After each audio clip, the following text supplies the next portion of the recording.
Hi అండి, welcome back to our channel Abhikshi kitchen and vlogs. ఇది Monday రోజు mini vlog. Morning 6 to evening 6 మా పాపతో ఎలా గడిచింది అనేదే ఈ వీడియో. మార్నింగ్ 6కి బట్టలు ఉతకడంతో నా డే స్టార్ట్ అయింది. ఇవి ముందు రోజు నైట్ నానబెట్టిన బట్టలు, బకెటెడ్ బట్టలు అయ్యాయి. మెషిన్లో వేసేయచ్చు కదా అంటే కొన్ని రంగు వదులుతాయి, కొన్ని వదలవు. అందులోను బెడ్షీట్, పిల్లో కవర్స్ నేను మిషన్లో వేయడానికి ఇష్టపడను, ఎక్కువ మురుకుంటుందని చేత్తో ఉతకడానికి చూస్తాను. ఇంకెందుకులే అన్నట్టు మొత్తం అన్ని కలిపి చేత్తోనే బ్రష్ పెట్టి పామేసాను. మా అమ్మాయి బట్టలకి, బెడ్షీట్ కి, పిల్లో కవర్స్ కి మాత్రం ఒక కప్పు డెటాల్ వేసి తడుపుతాను, క్రిములు అవన్నీ దూరంగా ఉండాలని. ఇంట్లో కూడా చిన్నపిల్లలు ఎవరైనా ఉంటే బట్టలు ఉతికేసిన తర్వాత వాళ్ళ బట్టల వరకు మాత్రం ఒక కప్పు డెటాల్ వేసి బట్టలు తడిపేయండి. బట్టలు మిషన్ లో వేస్తే ఉండే సుఖం చేత్తో బట్టలు ఉతకడంలో ఉండదు.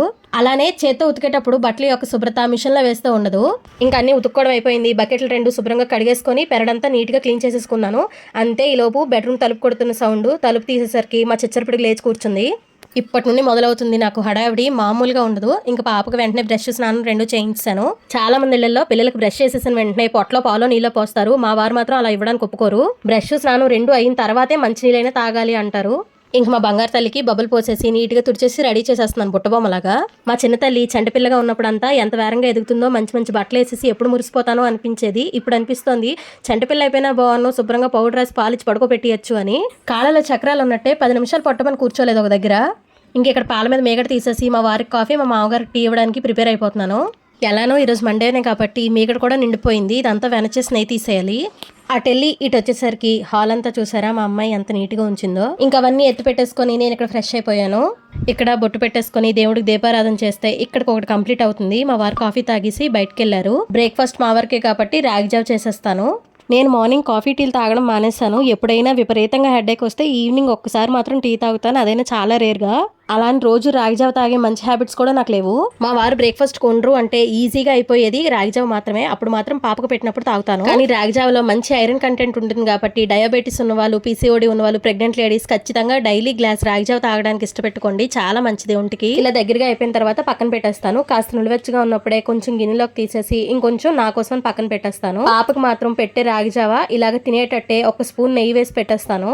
నీరు మరిగేటప్పుడే ఉప్పు వేసేస్తాను కాబట్టి కొంచెం టేస్టీగానే ఉంటుంది. నెయ్యి వేస్తే ఇష్టంగా తినేస్తుంది మా అమ్మాయి. కాకపోతే కాకి, పిచ్చుక, కొంగ, కుక్క, కప్ప అంటూ చాలా మాటలు చెప్పాలి. ఆడుతూ ఆడిస్తూ చేస్తే తినడానికి ఇష్టపడుతుంది. నాకు మాత్రం రాగిజావ అంటే ఎన్నంటే అన్ని సూరకాలు ఉంటాయి. అందుకే పల్చగా మజ్జిగ చేసేసి ఇలా మొత్తం కలిపేసి టేస్ట్ తెలియనివ్వకుండా గబగబా తాగేస్తాను.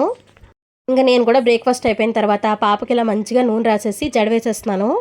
మా అమ్మాయికి పుట్టు జుత్తులు ఇవ్వకముందు హ్యాపీగా జడ వేయించుకునేది. జుట్టు ఎవరు ముట్టుకున్నా ఏమనేది కాదు. ఎందుకో తెలియదు ఈ మధ్య అస్సలు ముట్టుకునివ్వట్లేదు. చాలా అలర పెట్టేస్తుంది జడ వేయించుకోవడానికి కూడా. మీలో ఎంతమంది నూనె రాసిన చేతిని పిల్లల కాళ్ళకి రాస్తారు? ఇలా రాస్తే ఆయుష్ పెరుగుతుందంట. ఇంక జడ వేయడం అయిపోయిన తర్వాత బాటిల్స్ నీట్గా క్లీన్ చేసేసి వాటర్ పట్టి ఫ్రిడ్జ్లో పెట్టేస్తున్నాను. టైం 10:30 అయింది. ఫాస్ట్గా 12 లోపల వంట చేసేయాలి. ఈ రోజు మిరియాల చారు పెట్టి టమాటో, ఉల్లిపాయ, పొటాటో కలిపి కర్రీ చేద్దాం అనుకుంటున్నాను. అందుకు టమాటోలు 2 రకాలుగా కట్ చేశాను, చారుకి, కూరకి అన్నట్టు. కావాల్సినవన్నీ కట్ చేసేసుకున్నాను. ఒక పక్కన రైస్ కూడా పెట్టేసాను స్టవ్ మీద. కట్ చేసుకోవడానికి వాడిని పేటని బాగా కడిగేసి ఎండలో పెట్టేసుకున్నాను. వంటంతా కంప్లీట్ అయ్యేసరికి 12:15 అలా అయింది. 12:30 to 1 లోపు మా అమ్మాయికి లంచ్ పెట్టేస్తున్నాను. అన్నం పెట్టేసిన తర్వాత ఒక హాఫ్ అన్ అవర్ తను అలా వదిలేస్తాను. తను గెంతుతో ఆడుకుంటూ ఉంటుంది. ఈ లోపు నేను లంచ్కి వచ్చిన సామాన్లన్నీ తోమేసుకుంటాను. ముందు బుట్లోని నైట్ తోమిన సామాన్లన్నీ ఎండిపోయి ఉంటాయి కదా, వాటిని నీట్గా సర్దేసి అప్పుడు ఈ తోమడం స్టార్ట్ చేస్తాను. మాకున్న మంచి బెనిఫిట్ ఏంటి అంటే మా ఇంటి చుట్టూ వెంటిలేషన్ చాలా బాగా వస్తుంది. ఏవైనా సరే ఎండబెట్టుకోవాలంటే మేడ మీదకి వెళ్లాల్సిన పని లేదు. గుమ్మంలోకి ఎండ చాలా బాగుంటుంది. అక్కడ పెట్టేసుకుంటే త్వరగా ఎండిపోతాయి ఏవైనా. ఈ సామాన్లు తోమేసుకున్న తర్వాత స్టవ్ అంతా క్లీన్ చేసేసుకుంటున్నాను. మళ్ళీ నైట్కి ప్రిపరేషన్స్ ఉంటాయి కదా, అద్దకించి వదిలేసాను అనుకోండి అవన్నీ ఎండిపోతాయి. తోముకోవడానికి నానా పాటలు పడాలి. మా అమ్మాయికి నిద్ర ఊపేస్తుంది. వచ్చి పడుకోబెట్టమ్మా అని అంటుంది.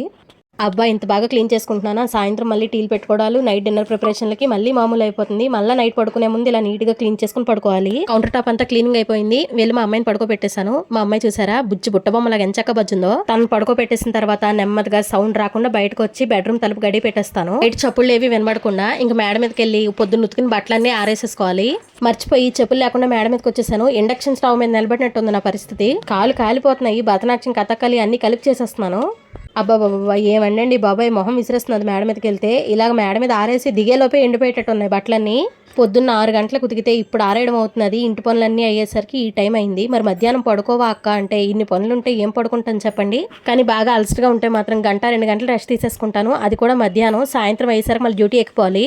మేడం నుంచి ఇంట్లోకి వచ్చేసరికి రెయిన్బో కలర్స్ అన్ని కళ్ళ ముందు ఆడాయి. అందుకే అన్నం వార్చగా ఉన్న గంజి ఉంది కదా, అది కొంచెం మజ్జిగ కొంచెం వేసేసుకొని నిమ్మకాయ పిండేసుకొని కొంచెం ఉప్పు వేసుకొని తాగేశాను. ఇంట్లో వాళ్ళకి ఎవరికి హెల్త్ బాగోకపోయినా చూసుకోవడానికి మనం ఉంటాం. అదే మనకి హెల్త్ బాగాలేక పడుకుంటే వాళ్ళు బయట పనులన్నీ వదిలేసి వచ్చి మనకి చేయడానికి అవ్వదు కదా. అలా వాళ్ళు చేసినప్పటికీ మళ్ళీ మనకే మనసు ఒప్పదు. నేను బానే ఉన్నాను, మీరు వెళ్ళండి అని మనమే చెప్తాము. మజ్జిగ బొజ్జలోకి వెళ్ళేసరికి ముడుకుల్లో బలం వచ్చింది. మధ్యాహ్నం చేసి మళ్ళీ మిగతా బట్టలన్నీ నానబెట్టేస్తున్నాను. సాయంత్రానికల్లా ఉతికేసి మళ్ళీ పైన పడేస్తాను. ఎందుకంత సరదా అంటే ఒక్క రోజులో బట్టలన్నీ తేలిపోయి ఇల్లంతా ఖాళీ అయిపోతే అదొక తృప్తి. టైం 4:30 అయింది. పొద్దున్న చెప్పాను కదా మేగళ్ళన్నీ చిలికి వెన తీసేస్తానని. మా అమ్మాయి ఇంకా నిద్ర లేవలేదు. అందుకని మేగళ్ళన్నీ ముందు పెట్టుకుని గబగబా వెన తీసేస్తున్నాను. ఎందుకంటే సోమవారం, బుధవారం, శనివారం మాత్రమే నేను వెన చిలుకుతాను. మిగతా రోజుల్లో చిలకను. నేను ఇది మళ్ళీ బుధవారానికి వాయిదా వేసాను అనుకోండి, ఈ లోపు గిన్నె నిండిపోతుంది, ఫ్రిడ్జ్ అంతా వాసన వచ్చేస్తుంది. చూసారా వెన్నంతా ఎంచక్క పైకి తేలిందో. ఇదే మిక్సీ గిన్నెలో చేశాను అనుకోండి, ఒక్కొక్కసారి మిక్సీ గిన్నె వేడెక్కిపోతే వెన్న పైకి తేలడం చాలా కష్టమైపోతుంది.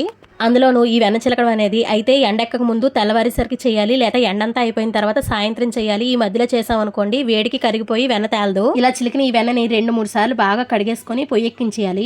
ఒకప్పుడు నెయ్యి వాసన అంటేనే నచ్చేది కాదు. మాకు ఎక్కడైనా నెయ్యి వాసన వచ్చిందంటే ఆమె దూరం పారిపోయేదని. ఇప్పుడు నాలో ఎంత మార్పు వచ్చిందో ఒక్కొక్కసారి నాకే ఆశ్చర్యంగా అనిపిస్తుంది. అంతేనండి, పెళ్ళైన తర్వాత లైఫ్ అంతా చాలా చేంజ్ అయిపోతుంది. చాలా సాక్రిఫైసెస్ చేస్తాము, అలానే చాలా నేర్చుకుంటాము. ఇష్టం లేనివన్నీ ఇష్టమయ్యేటట్టు మార్చుకుంటాము. మనకి నచ్చేది ఏదైనా వదులుకోవాల్సి వస్తే కూడా వెనక్కి తిరిగి ఆలోచించకుండా వదిలేసుకుంటాం. ఇంకా వెనక కరిగించి నెయ్యి మరగబెట్టేశాను. ఇదంతా ప్రాసెస్ కంప్లీట్ అయ్యేసరికి 6:30 అయింది. ఇదండి నా మినీ వ్లాగ్. ఇలాంటి వీడియోస్ ఇంకా కావాలా అనేది కామెంట్ సెక్షన్ లో కామెంట్ చేయండి. ఛానల్ సబ్స్క్రైబ్ చేయండి. Bye bye.